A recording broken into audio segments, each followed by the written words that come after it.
नमस्ते बच्चों, कक्षा 9 विषय गणित और प्रश्नावली अपनी 7वीं चल रही है। त्रिभुज 7.1 के क्वेश्चन अपने हल कर चुके हैं। 7.2 के क्वेश्चन हल करने हैं। तो देखो 7.2 का पहला क्वेश्चन क्या दे रखा है। एक समद्विबाहु त्रिभुज दे रखा है ABC, जिसमें AB और AC क्या है, बराबर हैं। फिर कोण B व C के जो समद्विभाजक हैं वो O पर प्रतिच्छेद करते हैं और इसको फिर A से जोड़ते हैं। तो अपने को क्या दर्शाना है कि जो OB है और OC है वो भी क्या है, बराबर है, और OA कोण A का भी समद्विभाजित है। कि इसके तो समद्विभाजक दे रखे हैं, लेकिन अपने को A का भी समद्विभाजक है ये भी दर्शाना है। तो देखो कैसे हल करेंगे इस कोण को। अपनी सबसे पहले देखो त्रिभुज ABC में ये दोनों तो बराबर है, अपने को दे रखा है कि ABC में अपने को दिया है कि AB बराबर है AC, कि ये तो दे रखा है, ये क्या है, दिया है। AB बराबर AC तो दिया है, ठीक है। अब देखो जो कोण, ये दोनों कोणों का समद्विभाजक है, तो ACB कोण है, मतलब पहले समद्विभाजक तो बाद की बात है, बाद में करती हैं। लेकिन देखो कि जब दो भुजाएं बराबर है, समद्विबाहु त्रिभुज है, तो फिर दो कोण भी बराबर होंगे। तो ACB और ABC कोण भी तो क्या होंगे, बराबर होंगे। ACB कोण ACB और ABC क्या होंगे, बराबर होंगे। पूरे बराबर होंगे तो दोनों का आधा कर दे, वो भी तो बराबर ही होंगे। कि यदि 50 है उनका आधा कर दो, 25-25, वो भी क्या होंगे, बराबर होंगे। आधा कर दिया। अब देखो ACB, इसका आधा कर दो, चाहे तो ये कोण ले लो चाहे ये कोण ले लो। तो इसको अपने ACO, क्योंकि इसका समद्विभाजक है, लिखा है ना B व C के समद्विभाजक है, तो चाहे इसको ACO लिख लो चाहे नीचे वाला लिख लो। तो अपने लिखते हैं ACO कि कोण ACO बराबर है कोण ABO। फिर इसी तरह इसको अपने ये लिख सकते हैं। अब ये दोनों कोण बराबर हैं, ठीक है। क्यों बराबर हैं, यहाँ पे सारा लिख सकती हो, क्योंकि वो उसके समद्विभाजक हैं, बस, ठीक है।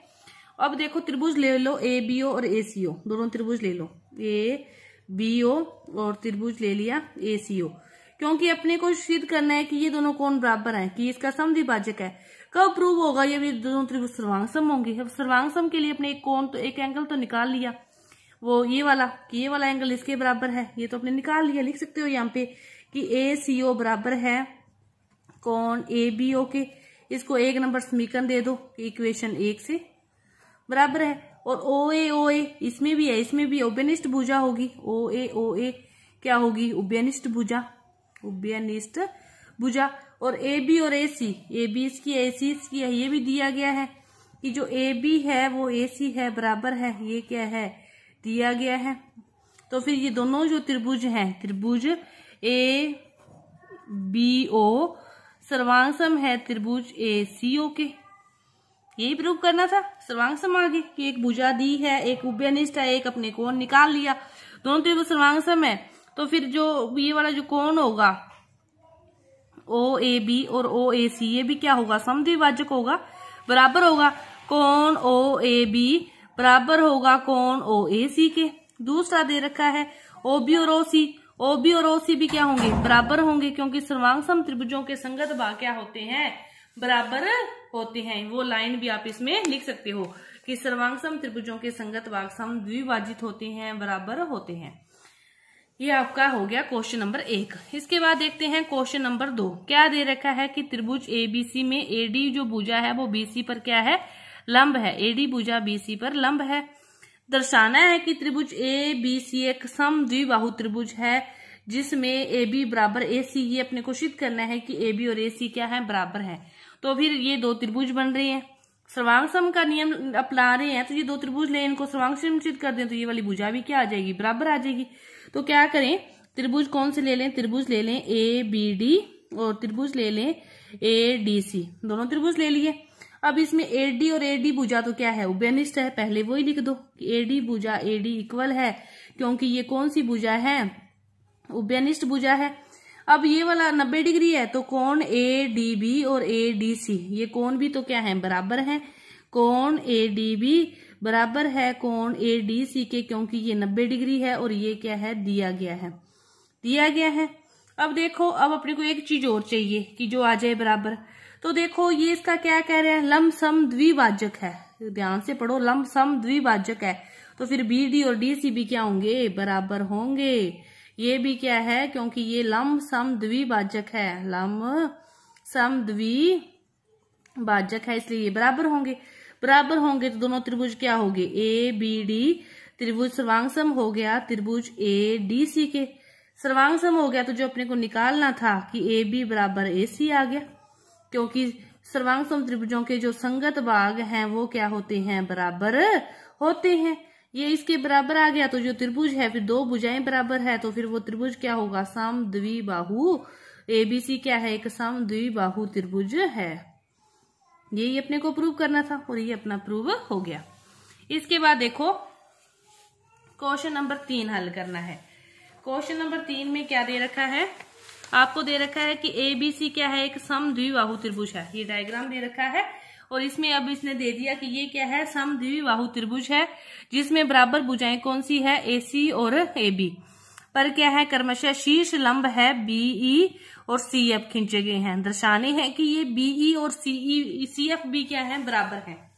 अब बराबर आए तो अपने को क्या करना है, फिर वही ले लो, कोई भी दो त्रिभुज ले लो जिसमें ये आ जाए, जैसे ए बीई ले लो और ए सीएफ, ए बीई और ए सीएफ, ये दोनों त्रिभुजों को सर्वांग सम दिखा दो। ठीक है, ए बीई ये वाला हो गया, ए सीएफ ये वाला हो गया, इसमें ए कोण तो क्या आ जाएगा, बेनिस्टी आ जाएगा। यहीं पे हल करते हैं, जगह पड़ी है चलो थोड़ी सी, कि दोनों त्रिभुज ले लिए, त्रिभुज ले लिया ए बीई और त्रिभुज ले लिया ए सीएफ। इसमें कोण ए और कोण ए तो बराबर है, क्योंकि ये कौन से कोण है, ये उभयनिष्ठ कोण है। कोण ए बराबर है क्योंकि ये उभयनिष्ठ कोण है। लेकिन कोण ए ई बी और ए एफ सी ये कोण भी बराबर हैं, क्योंकि ये कौन से हैं, लंब है, शीर्ष लंब है, तो 90 डिग्री का कोण है ये। ए ई बी बराबर है कोण ए एफ सी, क्योंकि ये 90 डिग्री के कोण है, शीर्ष लंब है। दो कोण बराबर आ गए। अब एक चीज और बराबर आ जाए, वो अपने को दी हुई है कि एक समद्विबाहु त्रिभुज है जिसमें बराबर भुजाएं कौन सी है, ए बी और ए सी। ए सी और ए बी बराबर है तो फिर ये दोनों त्रिभुज क्या होंगे, सर्वांग सम होंगे। ए बी ई सर्वांग सम हो गया त्रिभुज ए सी एफ के कौन से नियम से, RHS के नियम से, जिसमें एक 90 डिग्री आता है। फिर जो पूछा है कि शीर्ष लंब बराबर हैं तो फिर वो बराबर होंगे, क्योंकि संगत भुजा सर्वांग सम के जो संगत भाग हैं कि जो बीई है वो बराबर होगा सीएफ के। सर्वांग सम त्रिभुजों के संगत जो भाग हैं वो क्या होते हैं, बराबर होते हैं। ये था अपना तीसरा क्वेश्चन। इसके बाद देखो चौथा क्वेश्चन क्या दे रखा है, त्रिभुज एबीसी दे रखा है। इसमें क्या दे रखा है, वही एसी और बीई पर लंब खींचे गए हैं, सीई भी बराबर है। अब इसने कह दिया कि ये लंब बराबर हैं, भुजाएं बराबर नहीं कही, लंब बराबर कह दिया, उल्टा प्रूव करना है। अब पहले कोण में ये समद्विबाहु दे रखा था, लंब बराबर प्रूव करने थे। अब लंब बराबर दे दिए, समद्विबाहु करना वही है, पहले सर्वांग सम सिद्ध करना पड़ेगा। सर्वांग सम सिद्ध करना पड़ेगा तो वही ले लो, पहले दोनों त्रिभुज जो पिछले में लिए थे, त्रिभुज ए बीई ले लिया और त्रिभुज ए सीएफ, यही त्रिभुज लिए थे पिछले में, ए बीई और ए सीएफ। तो कोण ए और कोण ए बराबर होंगे, क्योंकि ये कौन से कोण होंगे, उभयनिष्ठ कोण होंगे। और ये वाला कोण वो वाला 90 डिग्री भी होगा, क्योंकि ये लंब है। ठीक है, तो कोण ए ई बी बराबर होंगे कोण ए एफ सी, क्योंकि ये कौन से कोण है, 90 डिग्री के, ये क्या है, शीर्ष लंब है। लेकिन अब क्या दे दिया अपने को, बीई और सीएफ बराबर है। तब अपने को भुजाएं बराबर दे दी थी तो अपने उसको सर्वांग सम सिद्ध करने में काम आ गया। अब अपने को ये बराबर दे दिया तो भी सर्वांग सम सिद्ध हो जाएगा, दिया गया है। तीन चीजें आ गई RHS के नियम से, ये क्या हो गया, सर्वांग सम होंगे।